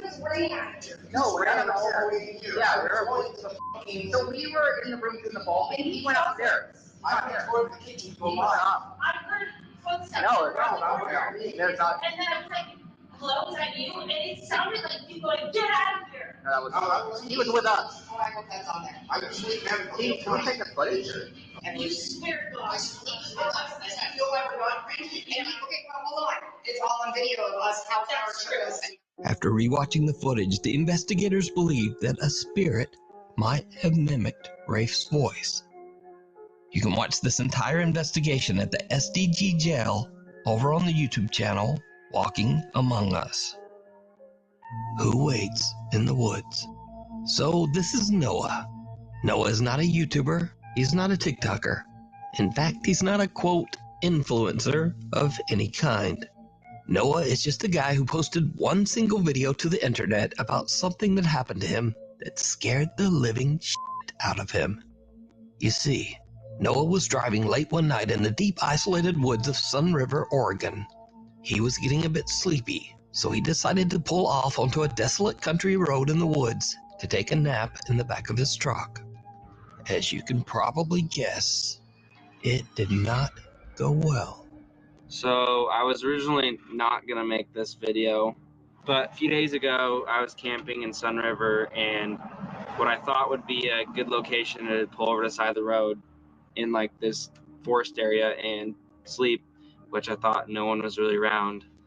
I'm currently sleeping in the back of my truck right now. I don't even know what time it is, and there's someone walking around my truck right now. If you can hear that, it's pretty loud.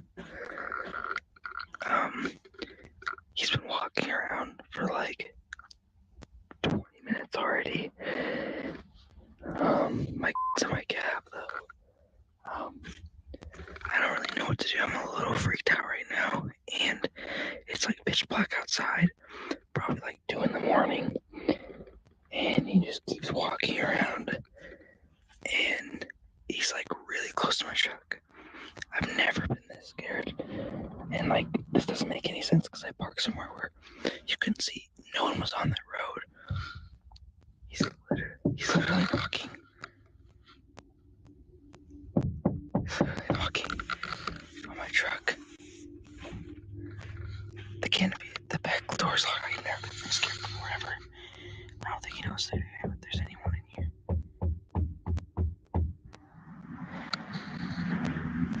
I'm so scared right now.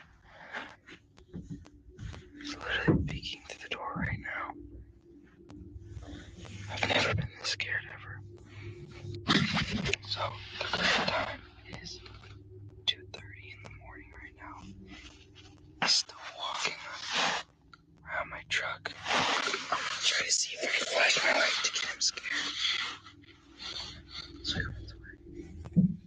There he is. Oh my god. Oh my god. Oh my god. Eventually, whoever this person was wandered off and left Noah in peace. But the next morning, when Noah cautiously gets out of his truck, there's some creepy evidence left behind. So I'm back home. This is the day after. He was trying to peek in my truck quite a bit with all these marks. I didn't even notice until I got home. Handprints there, a lot of scratches, stuff like that. Dragging his finger on my side of my truck. Well, looks like to be trying to get inside my truck. That's really all I could tell from when he was walking around. That's new. Don't know how that got there. More handprints trying to get in my truck. At least the back canopy was locked, but yeah, that was the result. So that was probably the scariest camping experience I've probably ever had in my entire life. Now, the strangest thing about this entire incident is that Noah was parked off the road, in the woods, in the middle of nowhere, in the middle of the night. And whoever this person was outside had no flashlight and never spoke a single word while skulking around Noah's truck all night long. So just who was this? And what did he want? Maybe Noah is lucky that he never found out. Hider in the house. Memo and Patty, a couple who explore haunted places in Mexico, are worried that a vengeful female spirit followed them home from one of their investigations. The couple says that they now experience frequent paranormal activity in their home that terrifies both them and their children. A few months ago, we featured Memo and Patty's story as they began broadcasting their experiences live on YouTube in an attempt to prove that their paranormal encounters are real. Te ordeno que te largues de nuestra casa. Hola, madre. One night, they were woken up by weird sounds coming from outside their bedroom door. When this happened. Te despojo. Lárgate. La ventana. ¿En esa? Sí, no puede, es imposible que haya alguien ahí parado y les voy a demostrar por qué. No, miren, ahí está la ventana, ¿sale?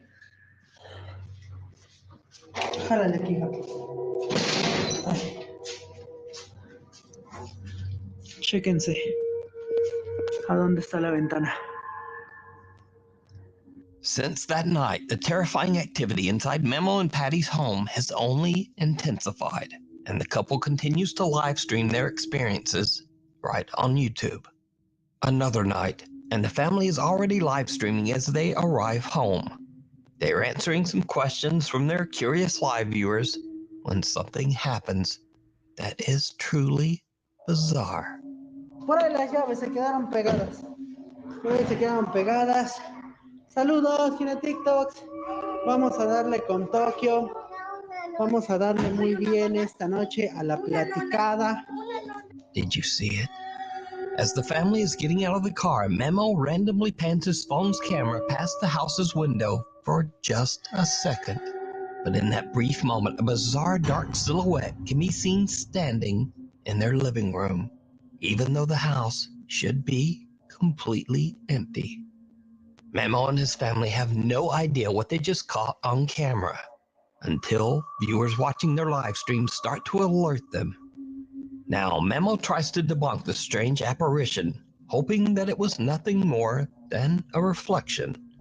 But he can find no explanation for who or what this could be. And things only get worse from here. Another night, and Memo starts to broadcast a live stream to YouTube to show the weird prints that he found on his car that was parked in their garage all day. Suddenly, he hears loud banging coming from a storage room inside the house. He hurries inside, and what happens next is truly disturbing. ¿Quién está ahí?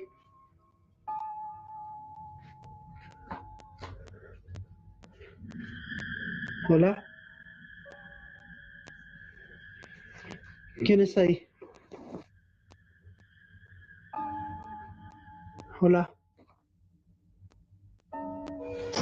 ¡Ay! Creo que se metió. ¡Ey, ey, ey, ey! Creo que se metió un animal.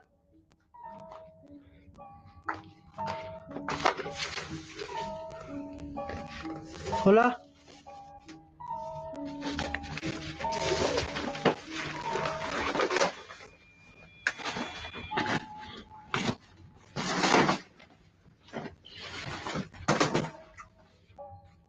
No mames. No mames. The children's playhouse suddenly moves by itself and just slides right across the floor. Memo fears that an animal has gotten into the playhouse. He frantically checks inside and out. There's nothing there. But, again, did you see it? Something that looks like a very tall figure with a shadowy face can be seen peeking out at Memo from behind a shelf. Again, Memo doesn't see it and is completely unaware of what just happened until his live stream audience points it out, telling him to go look behind that shelf. ¿Aquí? ¿Cómo creen? Si aquí no hay nada. Está hasta la caja. Vean, es ropa vacía. So just who or what is this? Could it be the spirit that Memo and Patty claim haunt their home? Or is this something entirely different? It's up to you. You decide. Thanks so much for watching. If you liked the video, please hit subscribe and turn on notifications. You can also say, hi, Nuke, over on social media.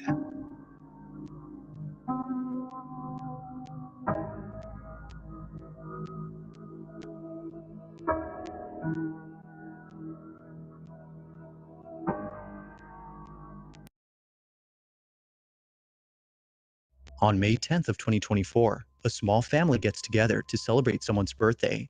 As with any birthday celebration, the traditional happy birthday song is sung by everyone there. However, it would be during this festive party that something very strange happens. According to Brookie Diaz, the birthday girl, there hasn't been a day where she hasn't thought about this incident.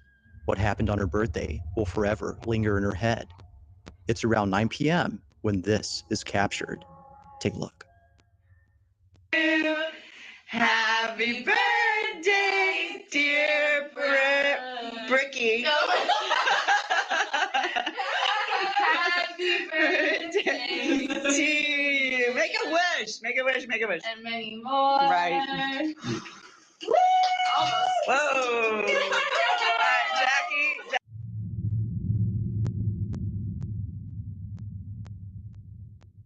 I'm thinking for oh, for God. I don't want to know. I don't want to know the details. All right, here, honey. The girl's got to have a present. This is from me. Yeah. Did you know? Cute. Should we have it? Yeah. Jackie, press its pause.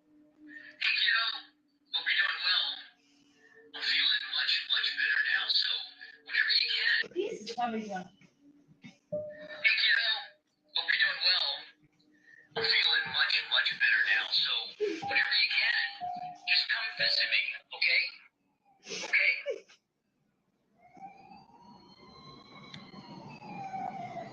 Shut up. No way.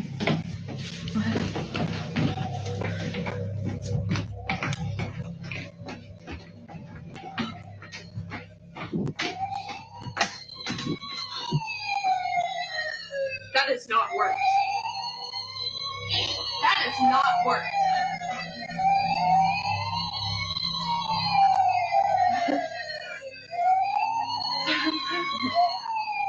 Somehow, a toy fire truck goes off right when the family listens to Dad's message. Now, this fire truck isn't just a random toy, but a collectible that the father cherished.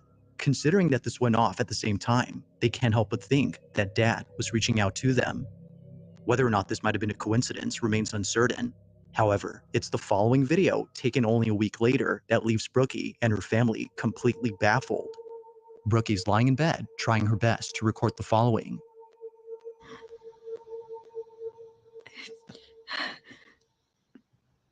I just missed a call from my dad. He's been gone. Like, I just heard his voice one more time.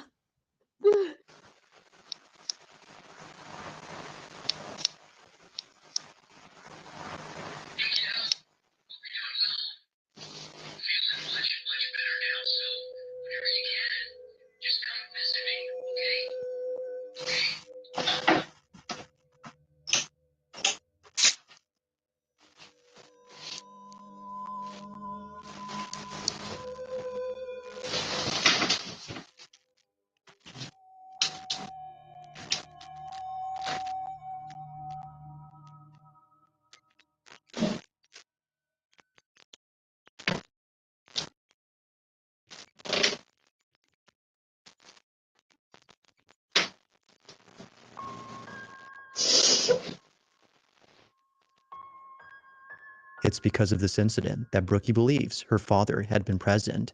She took it as a sign that her dad was reassuring her that he was still there, even though she had missed the opportunity to talk to him. Whether or not he was actually on the line is unknown, but nevertheless, it was already strange to hear the teddy bear with his voice talking at this moment. While this occurrence was already baffling enough, something happens only days later that leaves her extremely unnerved. Now, the following incident, as she believes, had nothing to do with her father. Whatever happened that night, according to her, made her feel immensely terrified, which she knows her father would never do. It's late at night when this is captured.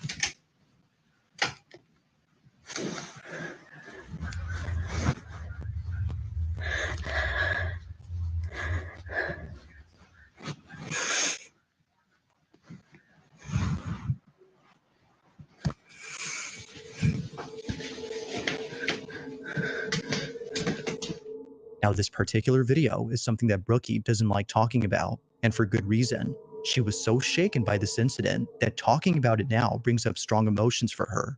Although knowing that posting this video wouldn't help, she hopes that someone could explain what happened. While some believe it might have been her dad's spirit reaching out, she believes it was something else. That night, she was overcome with a sense of dread, the likes of which she had never felt before. So understandably, she would rather talk about the pleasant moments that were caught on camera. At least these help her to cope with the passing of her father. These moments serve to remind her that despite being gone, her dad will always be there. As with all videos, this one remains a mystery.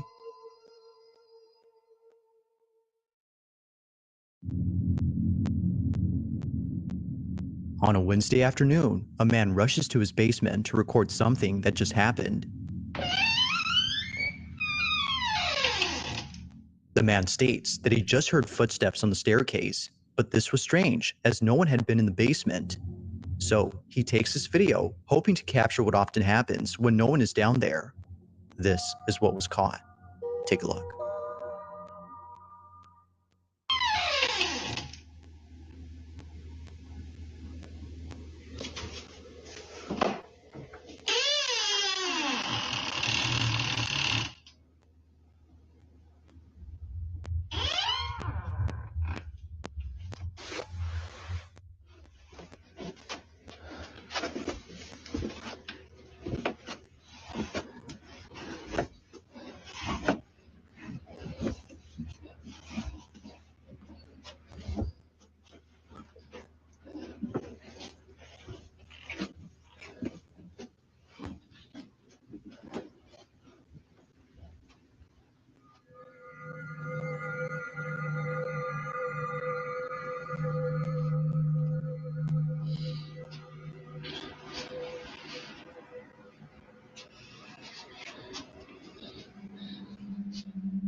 Oh my!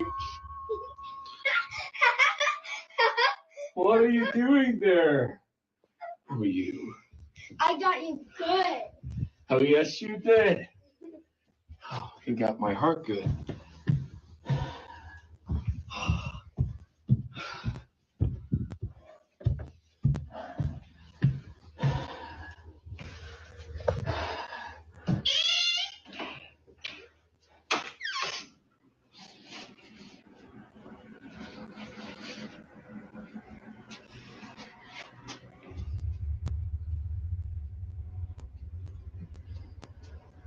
Out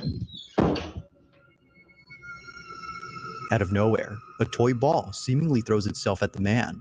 Its sudden movement was enough to make him shut the door and stop the recording at once.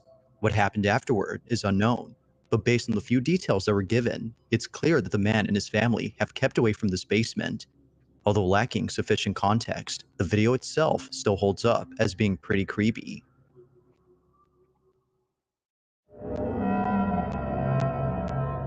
This next footage was posted 10 years ago, making it by far the oldest video on this list. But even so, this video continues to unsettle viewers. Those who've seen it, which very few have, can't seem to explain what was captured. In it, a woman is seen dancing by herself at a party, when suddenly, something in the background is caught on camera. This is what was caught.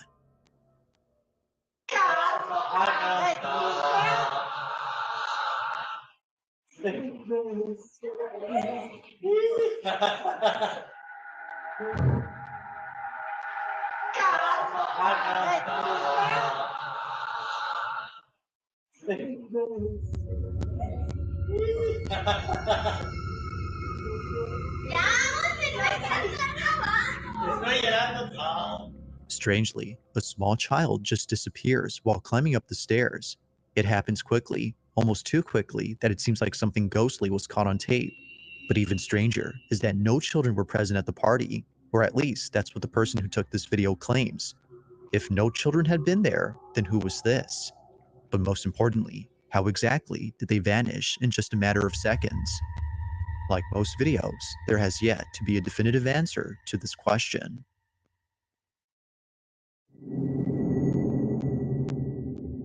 In the following video, a man leaves his house before heading over to his car. At first, it appears that the video is nothing more than just random footage of a man leaving his home. While it may seem like that, it's what happens later that left him and his family completely unnerved. Now, this footage was posted by the man's wife, who's known as Lisa Miller. Both she and her husband have a small family that live in the suburbs. But this small family was recently made smaller, as Lisa had just lost her father. It isn't clear as to how he passed, but she'll always remember him for whistling all the time. As Lisa mentions, he would always tell her to whistle if she ever needed him. Although she can't do that now, this recording has shown her that she doesn't have to. According to Lisa, it appears that he hasn't left. This is what was caught.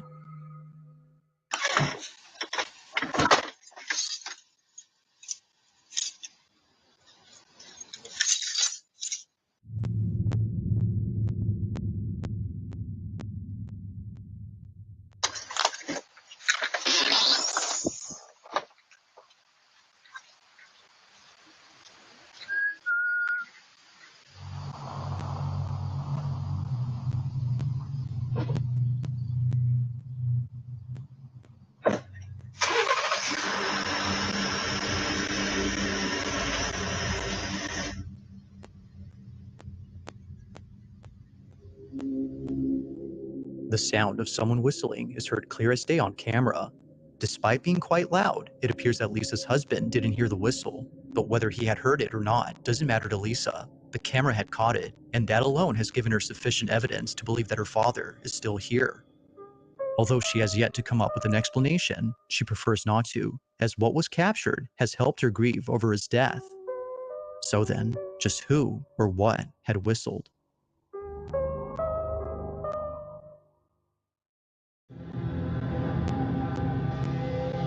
On the night of September 2nd of 2020, a father walks into his daughter's room to see if she's okay. It was just then that he heard her screaming for help. Naturally, he runs over to check on her, but when he gets there, this happens. Oh my God! What's the matter?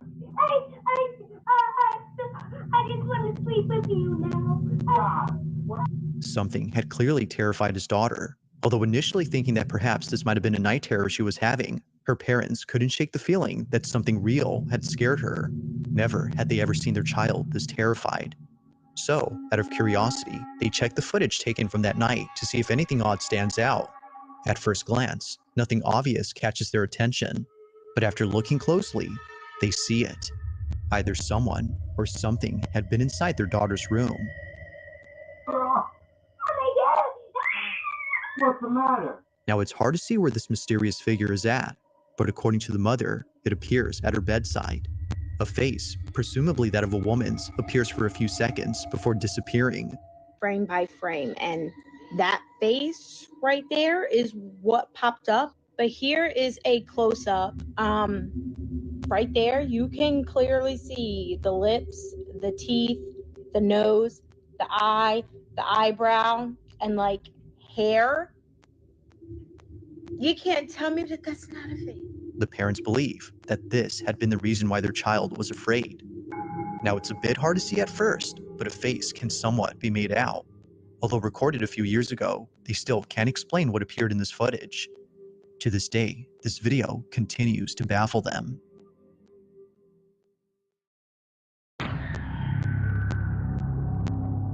Now, this next video comes from Brenna Logan, who states that her sister had once worked at a children's center where something very strange happened. According to her, the center was a place for kids of all ages, including those who like to play music.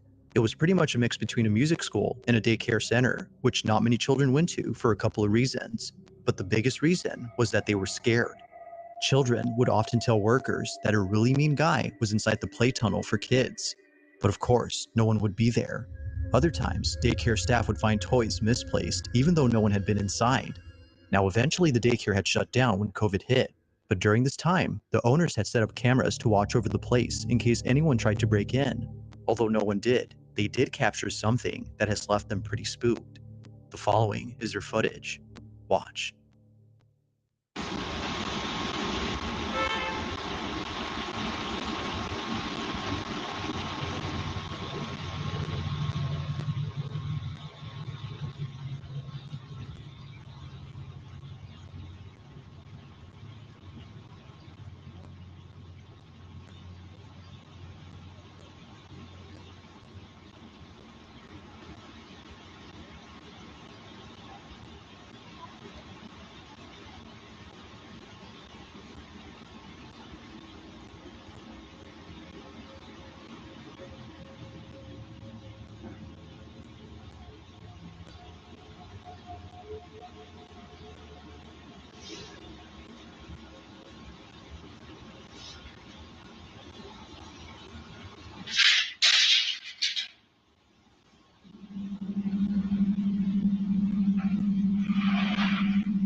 It now makes sense as to why not many kids wanted to come here. From things moving on their own, to a strange white ball moving with a mind of its own, this place, as employees claim, is haunted. Now, regardless of the video, Brenna's sister firmly believes this. She no longer works there, but still vividly remembers the creepy experiences she's had while working there.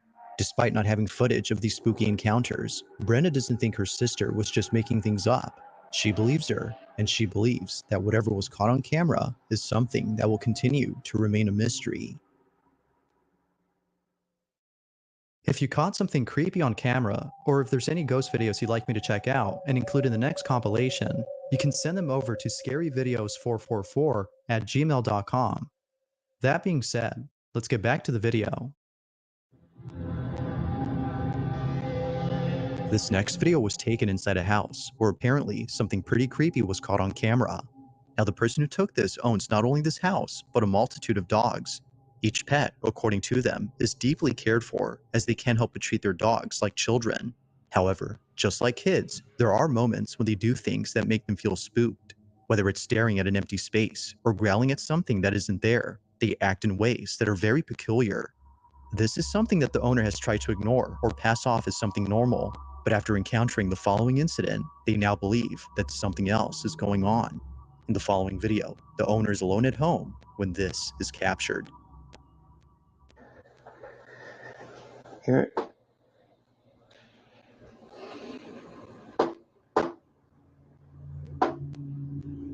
Wow.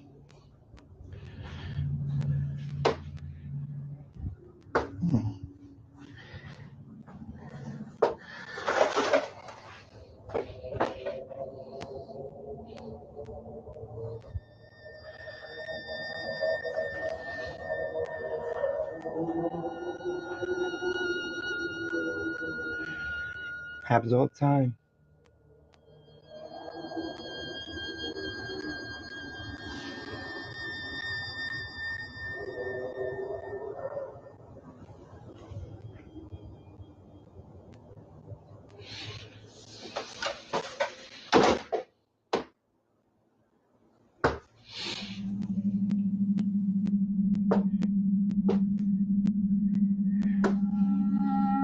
Now, this wouldn't be the first time something like this has happened. It was just then that he was able to capture what both he and his wife had been experiencing. These knockings don't seem to have a common source, as they happen randomly throughout the house. On one occasion, the man's wife is alone at home when suddenly she captures this. Okay. Just happened again and the dogs are freaked out. Get it. Daisy, come over here. Get it. You be right there. Something opens that door, you need to get him. Oh my god, I don't know if it's gonna happen again. It just happened again.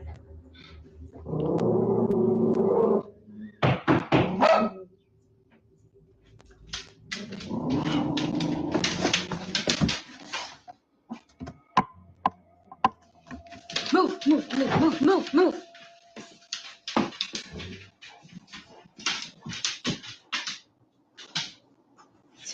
Nobody there.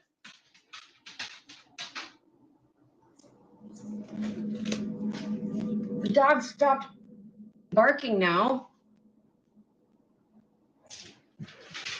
Davey's freaking out by the door though.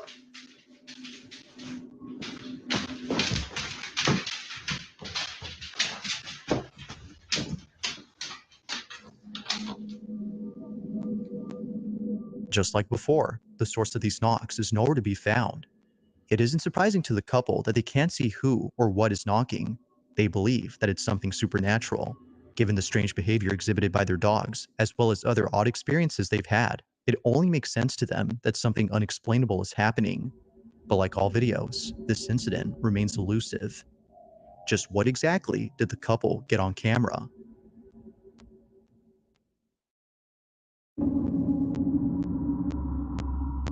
Now, this next segment features two videos, both of which have something in common. In the first clip, which comes from Casey Lee, something happens that to this day gives her goosebumps whenever she thinks about it. On this particular night, Casey was having a few drinks at her house. Feeling a bit tipsy, she begins to talk out loud. She speaks as if Chris, her deceased husband, was still around. Despite being gone, she talks to him as though he were there. What happens next chills her to the core. Watch. Chris, please watch over Boston. Watch out. Daddy's got you, okay? I'll make sure you're okay. I think he'll make sure I'm okay too.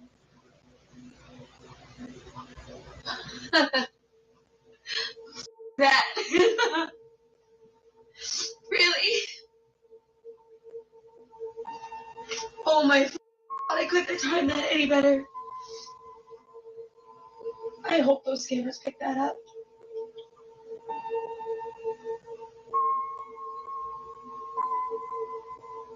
That's insane.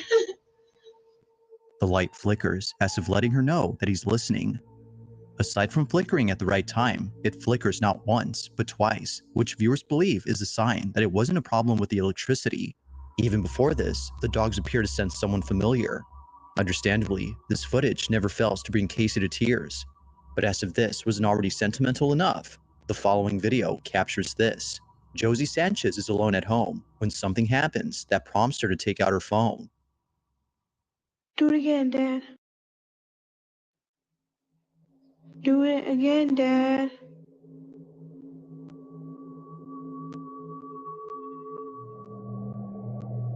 Do it again. Flick the light.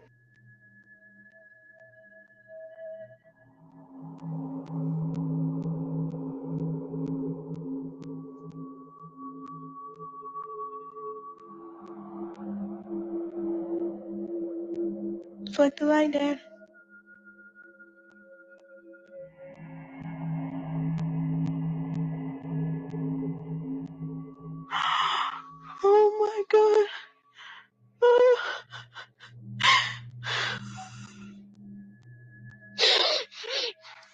Just like the video prior, Josie believes that this was a sign.